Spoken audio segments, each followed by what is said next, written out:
اگر قرآن پاک سے مواد مل جاتا ہے اور قرآن پاک سے اتنی رہنمائی مل جاتی ہے جس کی روشنی میں لیجسلیشن کی جا سکتی ہے، قانون سازی کی جا سکتی ہے، تو پھر کسی دوسرے مصدر یا ماخذ کو استعمال کرنے کی ضرورت نہیں ہے۔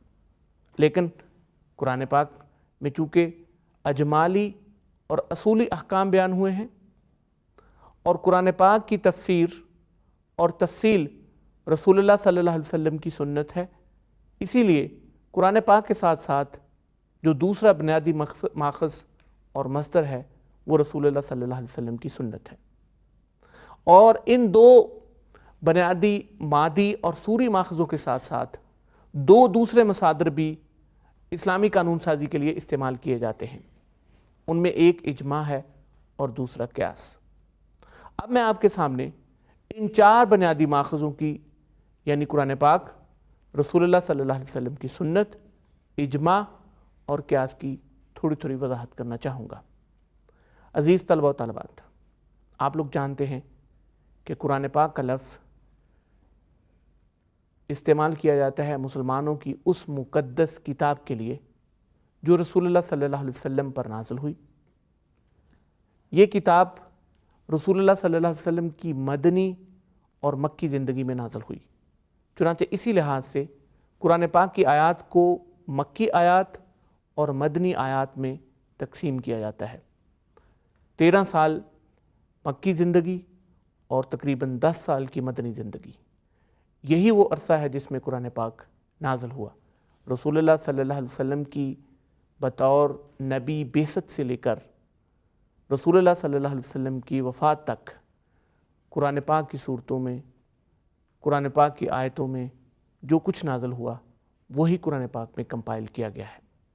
چنانچہ قرآن کا لفظ جو قرأ، یقرأ، قراءۃ، الفرقان، المجید، اس قسم کے مختلف نام قرآن پاک کے لیے استعمال کیے جاتے ہیں۔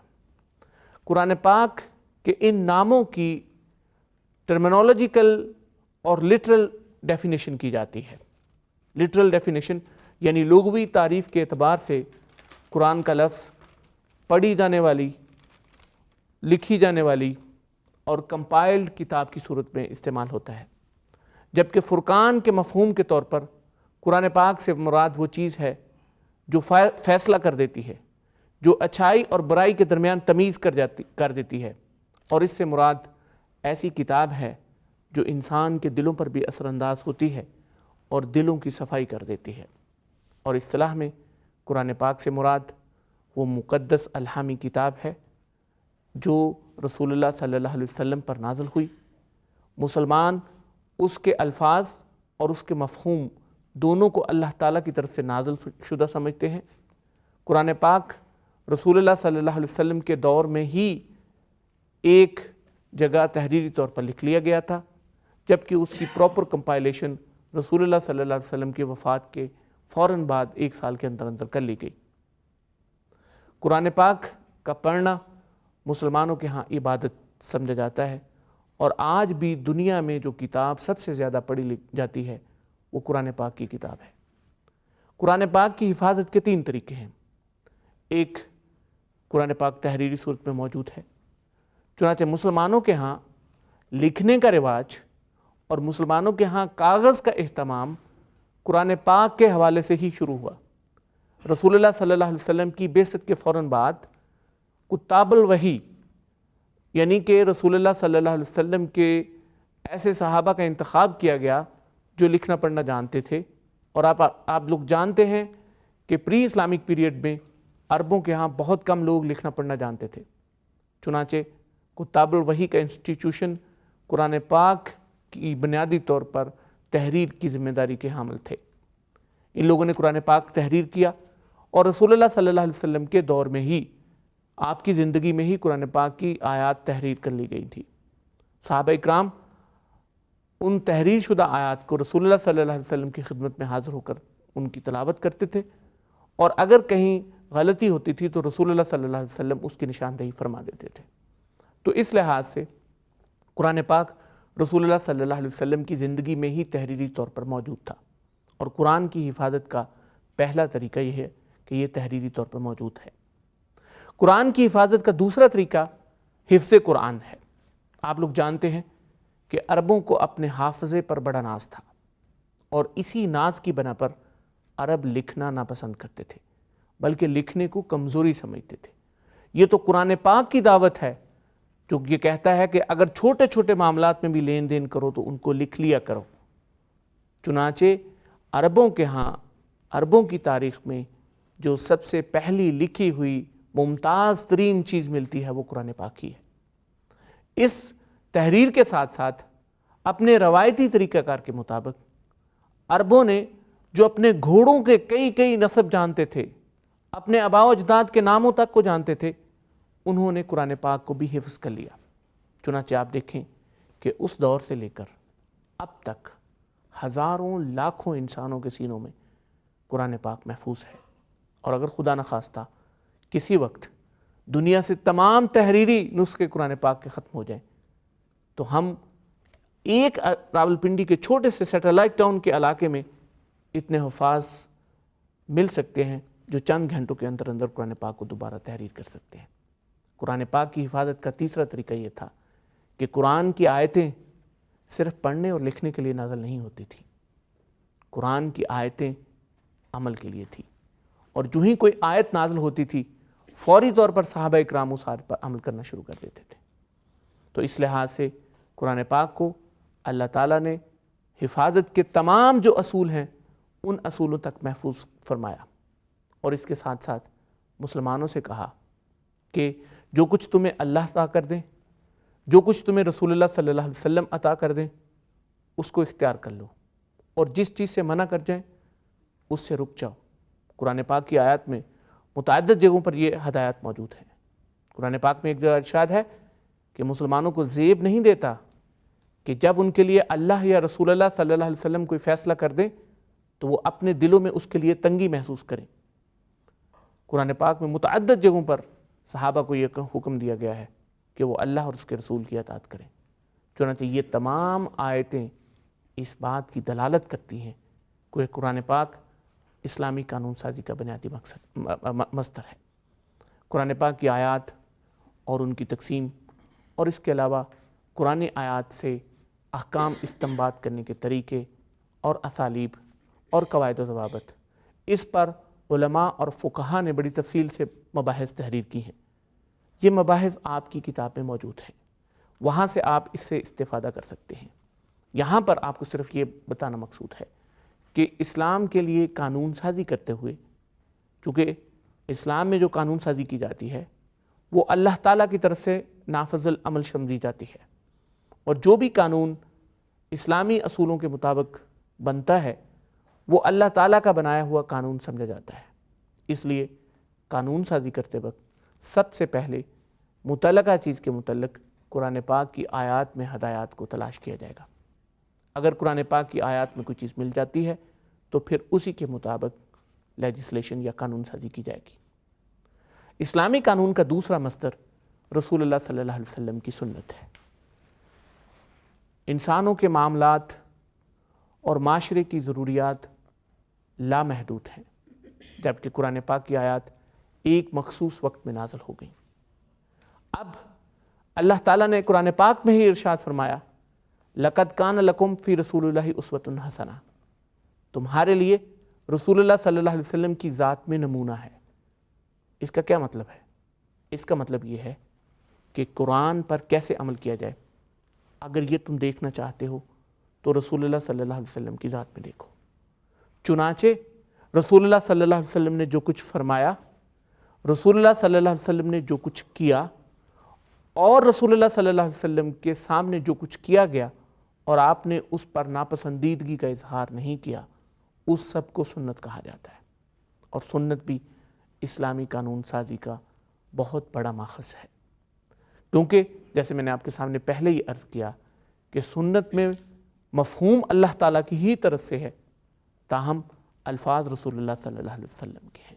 تو اس لحاظ سے اسلامی قانون سازی کی جو عظیم الشان عمارت ہے، اس کی دوسری بنیاد رسول اللہ صلی اللہ علیہ وسلم کی احادیث ہی ہیں، اور زیادہ تر مواد انہی احادیث سے ملتا ہے۔ اور حدیث، ہم یہ کہتے ہیں کہ قرآن اسلامی قانون کا ماخذ رسول اللہ صلی اللہ علیہ وسلم کی سنت ہے۔ حدیث جب اپرووڈ شکل اختیار کر لیتی ہے، حدیث جب تمام معیاروں پر جانچ پڑت کے بعد یہ ڈکلیئر کر دیا جاتا ہے کہ یہ بالکل درست ہے، اپروپرائٹ ہے، اسی طرح یہ رسول اللہ صلی اللہ علیہ وسلم پر نازل ہوئی تھی، تو وہ سنت بن جاتی ہے، اور اسلامی قانون کا مصدر، دوسرا مصدر وہ رسول اللہ صلی اللہ علیہ وسلم کی سنت ہے۔ اور یہی دو مصادر رسول اللہ صلی اللہ علیہ وسلم کی زندگی میں قانون سازی کے لیے استعمال ہوتے رہے۔ رسول اللہ صلی اللہ علیہ وسلم کی وفات کے بعد مسلمانوں کو کئی چیلنجز درپیش ہوئے۔ اس میں سب سے پہلا چیلنج یہ تھا کہ رسول اللہ صلی اللہ علیہ وسلم کے جانشین کا انتخاب کیا جائے۔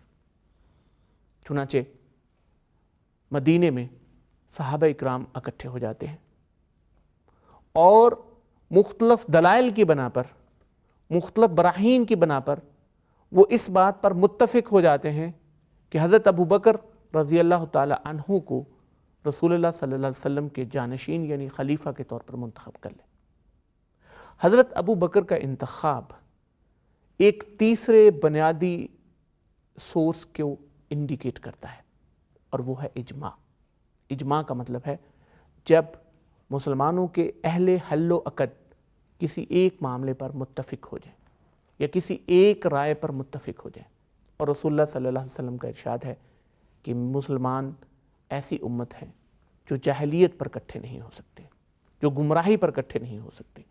چنانچہ ہم دیکھتے ہیں کہ حضرت ابو بکر کی بطور خلیفہ انتخاب کے موقع پر تمام مسلمان اس بات پر متفق ہو گئے کہ مسلمانوں میں رسول اللہ صلی اللہ علیہ وسلم کے بعد جو سب سے بہترین شخصیت ہیں وہ حضرت ابو بکر ہی ہیں۔ چنانچہ حضرت ابو بکر کو خلیفہ کے طور پر منتخب کر لیا گیا۔ حضرت ابو بکر کے دور میں پہلا تو یہ فیصلہ تھا جو اجماع کی بنیاد پر کیا گیا۔ خلیفہ کی تقرری یا خلیفہ کے انتخاب کا فیصلہ اجماع کی بنیاد پر کیوں کیا گیا اور قرآن اور سنت کی بنیاد پر کیوں نہیں کیا گیا؟ اس سوال کا جواب یہ ہے کہ قرآن پاک میں کوئی ایسی آیت تھی، نہ ہی رسول اللہ صلی اللہ علیہ وسلم کا کوئی ایسا فرمان تھا جس میں یہ کہا گیا ہو کہ رسول اللہ صلی اللہ علیہ وسلم کے بعد ابو بکر کو خلیفہ منتخب کیا جائے گا۔ وہاں کچھ دلائل تو تھے، انڈیکیشنز تو تھیں، لیکن صریحاً کوئی ایسی چیز موجود نہیں تھی۔ اسی بنا پر تیسرا مصدر اسلامی قانون سازی کا یعنی اجماع اس وقت استعمال کیا گیا۔ اسی دور میں قرآن پاک کی کمپائلیشن کے لیے ایک کمیشن بنا۔ میں نے جیسے عرض کیا کہ قرآن پاک رسول اللہ صلی اللہ علیہ وسلم کے دور میں تحریری طور پر موجود تھا، لیکن یہ متفرق نسخے تھے اور متفرق لوگوں کے ملکیت میں تھے۔ حضرت ابو بکر کے دور میں حضرت عمر رضی اللہ تعالی عنہما کے مشورے تھے، اس قرآن پاک کو ایک نسخے کی صورت میں جمع کر لیا گیا۔ اسی نسخے کی مزید کاپیاں حضرت عثمان کے دور میں ہوئیں، اور آج تک دنیا کے تمام علاقوں میں جو قرآن پاک موجود ہیں وہ حضرت عثمان کے دور کی کرائی گئی کاپیوں کی ہی فردر کاپیاں ہیں۔ تو اس لحاظ سے حضرت ابو بکر کا انتخاب اور قرآن پاک کی کمپائلیشن، یہ دو ایسے بہت معروف معاملات ہیں جن کو حل کرنے کے لیے تیسرے اسلامی مصدر یعنی اجماع کو استعمال کیا گیا۔ حضرت ابو بکر کے بطور خلیفہ انتخاب میں ہمیں ایک اور مصدر کا استعمال بھی نظر آتا ہے، اور وہ ہے قیاس۔ رسول اللہ صلی اللہ علیہ وسلم نے بیماری کی حالت میں نماز کے لیے حضرت ابو بکر کو کہا کہ وہ امامت کروائیں مسلمانوں کی۔ رسول اللہ صلی اللہ علیہ وسلم سب سے آگے تھے، رسول اللہ صلی اللہ علیہ وسلم سے پیچھے حضرت ابو بکر تھے، اور اس سے پیچھے باقی لوگ نماز ادا کر رہے تھے۔ چنانچہ حضرت ابو بکر کی اس امامت پر جو نماز کی امامت تھی اس پر قیاس کرتے ہوئے مسلمانوں نے انہیں عمومی جماعت کی امامت بھی سونپ دی۔ تو گویا کہ چوتھا مصدر اسلامی قانون کا جسے قیاس کہا جاتا ہے وہ بھی اسی دور میں سامنے آ جاتا ہے۔ قاسا یقیسو، اس سے یہ لفظ نکلا ہے۔ اس کا مطلب ہوتا ہے کسی آلریڈی سیٹلڈ ایشو کو یا کسی پہلے سے موجود حکم کو کسی نئے معاملے پر لاگو کر دینا کسی مشترکہ علت کی بنیاد پر۔ جیسے یہ میں نے مثال آپ کے سامنے رکھی کہ حضرت ابو بکر چونکہ سب سے محترم تھے رسول اللہ صلی اللہ علیہ وسلم کے بعد مسلمانوں میں، اس لیے انہیں نماز کی امامت سونپی گئی، اسی علت کی بنیاد پر کہ وہ مسلمانوں میں سب سے بہترین ہیں، ان کو سیاسی معاملات کی امامت بھی سونپ دی گئی۔ تو اس لحاظ سے قیاس ایک چوتھا بنیادی مصدر ہے اسلامی قانون کا، اور قیاس کا مطلب یہ ہے کہ پہلے سے جن معاملات کے بارے میں فقہی آراء موجود ہیں، اسی قسم کا اگر کوئی نیا معاملہ آتا ہے تو نئے معاملے کو پہلے معاملے پر قیاس کر کے مشترکہ علت کی بنیاد پر پہلے معاملے کا حکم نئے معاملے پر لاگو کر دیا جاتا ہے۔ اس کی مثال مثلا شراب کی حرمت قرآن پاک سے ثابت ہے، اور حرمت یا شراب کے حرام ہونے کا سبب اس کے اندر نشہ یا انٹاکسیکیشن ہے۔ اب اگر کوئی نیا مشروب آ جاتا ہے اور اس مشروب میں بھی انٹاکسیکیشن ہے، نشہ ہے، تو وہی حکم جو شراب کی حرمت کا ہے اس حکم کو اس نئے چیز پر بھی مشترکہ علت کی بنیاد پر لگا دیا جائے گا۔ عزیز طلبہ و طالبات، میں نے آپ کے سامنے اس گفتگو میں اسلامی قانون کے 4 بنیادی مصادر کی متعلق کچھ باتیں آپ کے سامنے رکھی ہیں۔ یہ 4 بنیادی مصدر قرآن پاک، سنت، اجماع اور قیاس ہیں۔ فقہا میں سے کچھ لوگ ایسے ہیں جو قرآن اور سنت کو بنیادی مصادر میں شامل کرتے ہیں، اور اجماع اور قیاس کو ثانوی یا سیکنڈری سورسز میں استعمال کرتے ہیں، لیکن جمہور فقہا کے نزدیک یہی 4 بنیادی مصادر ہیں، اور انہی 4 بنیادی مصادر کے متعلق میں نے آپ کے سامنے گفتگو کی ہے۔ قرآن پاک سب سے پہلا اساسی مصدر ہے۔ قرآن پاک کی تشریح و تعبیر رسول اللہ صلی اللہ علیہ وسلم کی سنت ہے۔ اگر کوئی چیز قرآن پاک میں نہ ملے تو پھر وہ رسول اللہ صلی اللہ علیہ وسلم کی سنت میں تلاش کی جاتی ہے، اور اگر کسی چیز کے متعلق رہنمائی قرآن اور سنت میں نہ موجود ہو تو قرآن اور سنت نے ہی ہمیں یہ اجازت دی ہے کہ پھر ہم اجماع کے ذریعے یا قیاس کے ذریعے لیجسلیشن کر سکتے ہیں۔